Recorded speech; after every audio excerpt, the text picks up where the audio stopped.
एक रोज़ एक महिला बाथरूम में नहा रही होती है। अचानक से वह अपने घर में काम करने वाले उस लड़के को आवाज़ लगाती है। अब तो वह लड़का जैसे उस महिला की आवाज़ को सुनता है, वह दौड़ा भागा आता है और उस महिला से बोलता है, हाँ जी मैडम, क्या काम है।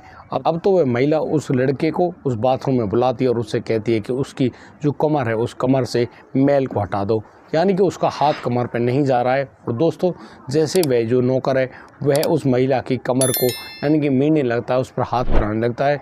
और दोस्तों, कहीं ना कहीं उस युवक के जो हाथ हैं उस महिला के उन नाजुक अंगों को भी छू जाते हैं। और उसके बाद वह युवक और महिला दोनों उत्तेजित हो जाते हैं और बस वह महिला जो कि 55 साल की थी उस नए उम्र के लड़के के साथ संबंध बना बैठती है। और दोस्तों, जैसे उन दोनों के बीच में यहाँ पर संबंध बनता है, करीब 1 घंटे का समय लगता है। वह नई उम्र का लड़का यानी कि उस महिला को जिस प्रकार से शारीरिक सुख देता है, वह महिला उससे बहुत ही ज़्यादा खुश होती है। और अब तो वह उस महिला उससे कहने लगती है कि तुम रोज़ाना मेरे साथ यही काम करना।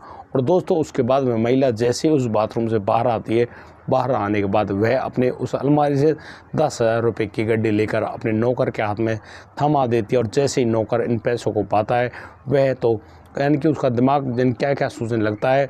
वह सोच रहा होता है कि यार, तू नौकरी करता है, 1 महीने काम करता है, तब जाकर तो उसको 10-12 हज़ार रुपये मिलते हैं, और यहाँ तूने जो ये 1 घंटा लगाया उसकी कीमत उसको 10,000 रुपये मिले। क्यों ना ये काम करना बहुत ही अच्छा है।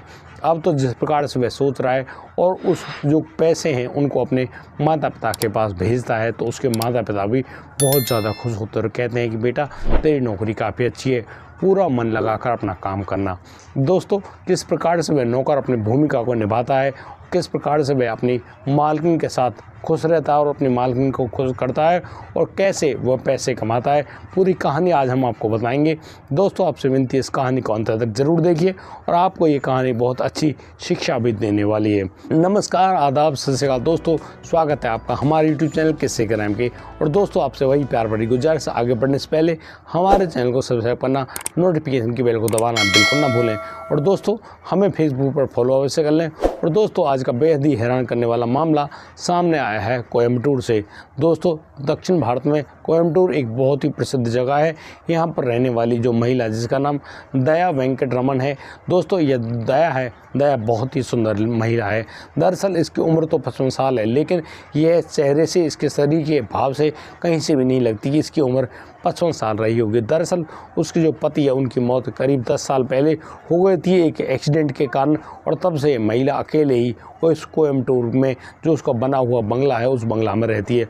दरअसल इस महिला के 2 बेटे भी होते हैं और दोनों बेटे अपनी अपनी पत्नियों से शादी करने के बाद विदेश में जाकर उन्होंने अपना काम कर लिया है। उनका एक बेटा तो न्यूजीलैंड में रह के पेट्रोल पंप वगैरह चलाया करता है, दूसरा बेटा USA में रहता है और वहाँ पर बहुत अच्छी खासी नौकरी किया करता है। यहाँ पर वह कहीं ना कहीं वह जो महिला है वह अकेली उस घर में मौजूद है। वह अक्सर बार बार उन काम करने वाले युवकों को अपने पास इंटरव्यू करने के लिए बुलाया करती है, और जब उनका इंटरव्यू लिया करती है तो यहाँ पर उसके प्रश्न कुछ इस प्रकार से होते हैं कि वह उनसे पूछती है कि जब भी उसको उसका मन चाहे उनको उनके घर में रुकना पड़ेगा। लेकिन अक्सर जो लोग हैं जो वहाँ पर काम करने के लिए यानी कि नौकरी पाने के लिए आते हैं, वो उनसे मना कर देते हैं कि वो दिन में जो भी काम करना हो सब कुछ कर देंगे, लेकिन रात को वो यहाँ पर नहीं रुकेंगे। बहुत ही जल्दी अब तो उस दया के पास एक फ़ोन आता है, और यह एक फ़ोन होता है एक प्लेसमेंट एजेंसी का। दोस्तों, वो लोग कहते हैं कि यहाँ पर एक लड़का है जिसका नाम भावेश है। भावेश जो कि उम्र में करीब 25 साल का लड़का है, वह लड़का नौकरी ढूंढ रहा है और उसको नौकरी चाहिए। दरअसल हम लोग उस लड़के को आपके पास भेजना चाहते हैं। कहीं ना कहीं उस महिला दया के दिमाग में एक नई दया सी बन जाती है कि यार, हो सकता है नए उम्र का लड़का यहाँ पर नौकरी करने आया है, यह उसकी उस बात को मान लेगा। और दोस्तों, होता भी कुछ ऐसा ही है, यानी कि वह भावेश जब नौकरी करने आया, यानी कि हट्टा कट्टा लड़का, खूब लंबा ठाड़ा, मजबूत बदन, और वह जब उस महिला यानी कि दया के इंटरव्यू में बात कर रहा होता है तो वह खुद से यानी कि बहुत सारे प्रश्नों का जवाब नहीं दे पाता है। वह जो मैडम है दया समझ जाती है कि ये लड़का ज़्यादा खेला खाया नहीं है, इसको ज़्यादा ज्ञान नहीं है, लेकिन यह उसकी उस तमन्ना को पूरा कर देगा जिसके लिए वह अक्सर परेशान हुआ करती है। अब तो वह भावेश को अपने पास नौकरी करने के लिए रख देती है और उससे कहती है कि देखो, तुम्हें कहीं जाने की ज़रूरत नहीं है, तुम्हारा रहना खाना भी यहीं पे होगा, और वह तुमको 12,000 रुपये महीने की दिया करेगी। अब भावेश के लिए 12,000 रुपये काफ़ी थे, क्योंकि रहना खाना तो उसी घर में उसको मिल रहा था। अब 12,000 रुपये जो इनकम है उसकी, उसको लगता है काफ़ी अच्छी है। अब तो भावेश वहीं उस दया के घर में रुक जाता है और बस धीरे धीरे साफ़ सफाई, काम करना, खाना बनाना और भी बहुत सारी चीज़ों को वह धीरे धीरे सीख रहा होता है। और दया मैडम उससे भरपूर तरीके से काम ले भी रही होती है और उसको सिखा भी रही होती है। लेकिन कहीं ना कहीं वह महिला दया उससे वही सब बातें करना चाह रही थी जिसकी वजह से उसने उस युवक यानी कि भावेश को नौकरी दी थी। एक दिन की बात, जब शाम के करीब 8 बज रहे होते हैं, वह दया जो कि ड्रिंक करने का शौक रखती थी, वह जब ड्रिंक बना रही होती है, ड्रिंक ले रही होती है, उसी समय वह उस लड़के भावेश को अपने पास बुलाती है और भावेश से कहती है कि भावेश एक बात बताइए, जब तुम्हें कोई काम नहीं होता तब तुम कहाँ रहते हो? अब तो भावेश कहता है कि मैडम वह अपने कमरे में होता है। लेकिन दया अब अगला प्रश्न करती है कि जब तुम अकेले उस कमरे में पड़े रहते हो, उससे बढ़िया तो तुम यहाँ पर आ जाया करो। अरे मैं भी अकेली हूँ, तुम भी अकेले हो, कम से कम अच्छी ढंग से बातचीत तो कर लिया करेंगे। यहाँ पर भावेश कहता है कि ठीक है मैडम, जैसा आपने आदेश किया मैं आपके आदेश को ज़रूर मानूंगा। अब तो जो भावेश है वह उस मैडम की बात को सुनकर उन्हीं के कमरे में नीचे फर्श पर बैठने लगता है। अचानक से वह जो महिला है वह उस भावेश पर चिल्ला पड़ती है और कहती है, बदतमीज़, नीचे मत बैठना, तुम सोफे पर बैठो, नीचे कोई बैठता है क्या? अब तो वह भावेश जैसे तैसे शर्म के मारे अपनी मैडम के सामने पड़े हुए उस सोफे पर बैठ जाता है। अब तो वह जो मैडम है दया उससे कहने लगती है कि भावेश तुमने कभी ड्रिंक वगैरह ली है? यहाँ पर वह भावेश साफ मना कर देता है, नहीं, उसने आज तक इससे हाथ नहीं लगाया है और ना ही वह लगाएगा।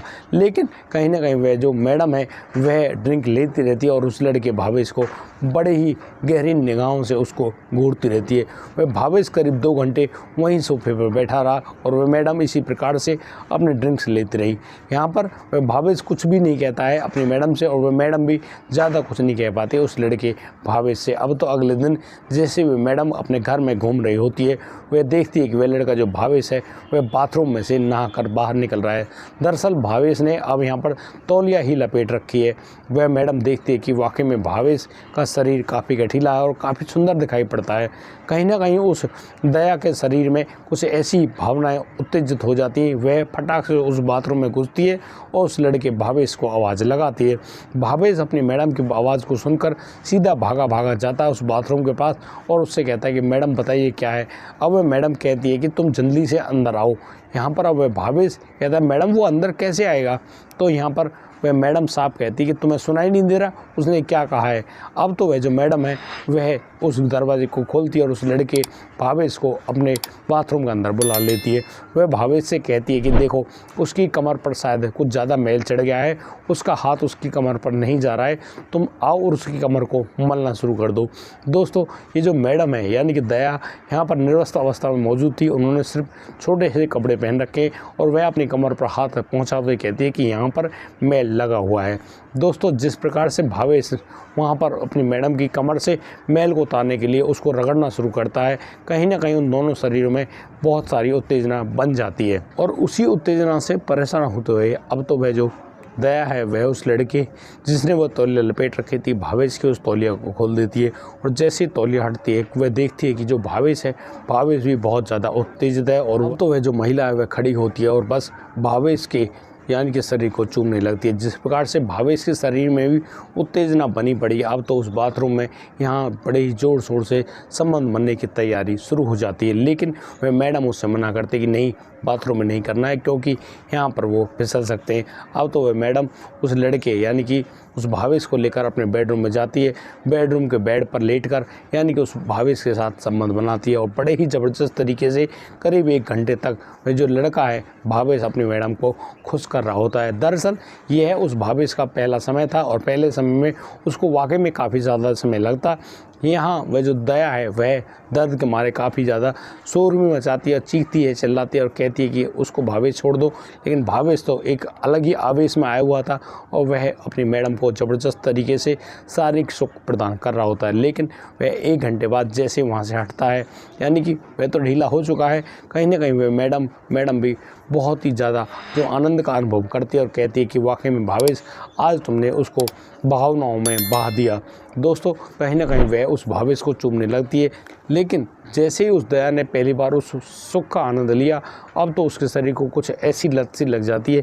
वह रोज़ाना उस भावेश को अपने कमरे में रात को बुलाया करती और उसके साथ इसी प्रकार के संबंध बनाने की कहती। लेकिन दोस्तों यहाँ हर बार संबंध बनाने के एवज़ में उसको यानी कि 10,000 रुपये दिया करती। दोस्तों ये जो महिला हैं जिनका नाम दया वेंकट रमन है, ये एक सरकारी कर्मचारी होती है। इनको अच्छी खासी पेंशन भी आ रही होती है, और तो और इनके पति की मौत होने के बाद जो उनकी पेंशन होती है आधी, वो भी इनको आ रही होती है। काफ़ी सारे पैसे होते हैं, काफ़ी अच्छी प्रॉपर्टी होती है, और कहीं ना कहीं भावेश को वो पैसे दिया करती हैं। अब तो भावेश उन पैसों को पाकर अपने माता पिता के पास भेज दिया करता है। उनसे कहता है कि उनकी कमाई ज़्यादा बढ़ती जा रही है, वह अच्छी नौकरी में पड़ गया है और काफ़ी सारे पैसे कमाता है। दोस्तों जिस प्रकार से भावेश अपने माता पिता के पास उन पैसों को भेजा करता है, कहीं ना कहीं उसके माता पिता भी बहुत जल्दी उस कर्ज से मुक्ति पा जाते हैं और बस बड़े ही खुश होते हैं अपने बेटे से, और अपने बेटे से कहने लगते हैं कि बेटा अब तुम घर आ जाओ, तुम्हारी शादी करनी है। लेकिन वह जो भावेश है वह कहीं ना कहीं उस दया मैडम के प्यार में पड़ गया था। दया मैडम भी उसके प्यार में पड़ जाती है और उससे कहने लगती है कि मैं अब आगे कितना साल जीऊँ या ना जीऊँ, मैं चाहती हूँ कि मैं तुमसे शादी कर लूँ और तुम इस सभी बंगला वगैरह के मालिक बन जाओ। अब यहाँ पर वह जो लड़का है वह अपने माता पिता से कहता है कि तुम 1-2 साल के लिए रुक जाओ। दरअसल वह और ज़्यादा मेहनत करना चाहता है, काफ़ी अच्छा पैसा कमाना चाहता है, और वह अपने लिए घर बनवाना चाहता है। उसके बाद ही शादी वगैरह के बारे में बात करेंगे। शादी की बात आते ही दया भी सोचने लगती है कहीं ये लड़का उसके हाथों से ना निकल जाए। वह अब कोर्ट में जाती है और उस लड़के को लेकर जाती है। उस कोर्ट में उस लड़के भावेश से शादी कर लेती है। कोर्ट मैरिज करने के बाद अब तो वह उस भावेश के साथ वहाँ पर उसकी पत्नी बनकर रहने लगती है और बड़े ही तसल्ली से उनका ये गुजारा होने लगता है। दोस्तों यहाँ कहीं ना कहीं वह जो भावेश है वह उस महिला के साथ संबंध बनाते बनाते थक चुका होता है, क्योंकि अब ना तो वह महिला माँ बन सके, ना ही उसके साथ कुछ और चीज़ हो सके। वह कब तक उस महिला की प्यास को बुझाए, क्योंकि उस महिला के शरीर में तो कुछ अलग ही आग पैदा हो गई थी। कहीं ना कहीं वह लड़का भावेश भी सोचने लगा था कि हाँ उसकी भी बीवी होनी चाहिए जिसके साथ वह मज़े कर सके, अपने बच्चे भी पाल सके, बड़े ही तसल्ली से ज़िंदगी जी सके। एक दिन की बात वह उस दया मैडम से कह रहा होता है कि दया दरअसल वह अब इतने पैसे वगैरह जो कुछ भी है उसका मालिक तो बन गया है, लेकिन वह अकेला पड़ा इस घर में क्या करे। दरअसल उसको एक बिज़नेस करना है, वह एक कपड़े का काम करना चाहता है और वह दिल्ली से उन कपड़ों को लेकर आएगा। अब कोयम्बटूर से दिल्ली का रास्ता तो बहुत दूर है। अब इसी प्रकार से वह इसी बात का बहाना बनाता है और वह पहुंच जाता अपने गाँव में। दरअसल वह रहने वाला पीलीभीत उत्तर प्रदेश का होता है। वह पीलीभीत जाता है और अपने माता पिता से मिलता है, उनको काफ़ी सारे पैसे भी देता है और कहता है ये लो सारे पैसे। दरअसल वह अब बहुत बड़ा आदमी तो बन गया है, लेकिन पैसों से आप लोग अपने घर का मतलब कि पूरा जो रवैया उसको बदल दो, नया घर बनवा लो और बस उसकी शादी की तैयारी करो। वह बहुत ही जल्दी आएगा और जब उसकी शादी कर लेना।